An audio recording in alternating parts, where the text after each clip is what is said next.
আল্লাহর সন্তুষ্টি অর্জনের জন্য কৃতজ্ঞতা। এক গ্রামে একজন দরিদ্র মানুষ বাস করতেন। তার নাম ছিল আব্দুল্লাহ। তার পরিবার ছিল খুবই গরিব, কিন্তু তার মন ছিল বিশুদ্ধ এবং ঈমানদার। আব্দুল্লাহ নিয়মিত নামাজ পড়তেন, রোজা রাখতেন এবং আল্লাহর প্রতি গভীর ভক্তি ছিল তার। একদিন আব্দুল্লাহ মাঠে কাজ করার সময় আকাশে কালো মেঘ দেখে মনে করলেন যে বৃষ্টি আসছে। তিনি তাড়াতাড়ি তার কাজ শেষ করে বাড়ি ফিরে এলেন। কিন্তু বৃষ্টি হল না। তার স্ত্রী তাকে বললেন, তুমি কেন এত চিন্তিত?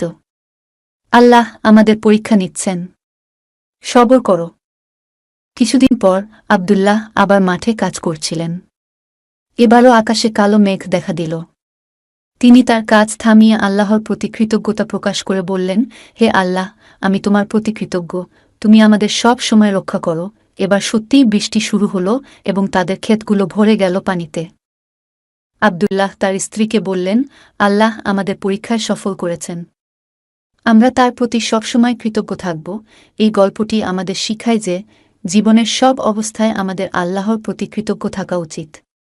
সুখে দুঃখে, সমৃদ্ধিতে দারিদ্র্যে আমরা সব সময় আল্লাহর সন্তুষ্টির জন্য কাজ করব এবং তার প্রতি আমাদের ঈমান বজায় রাখব।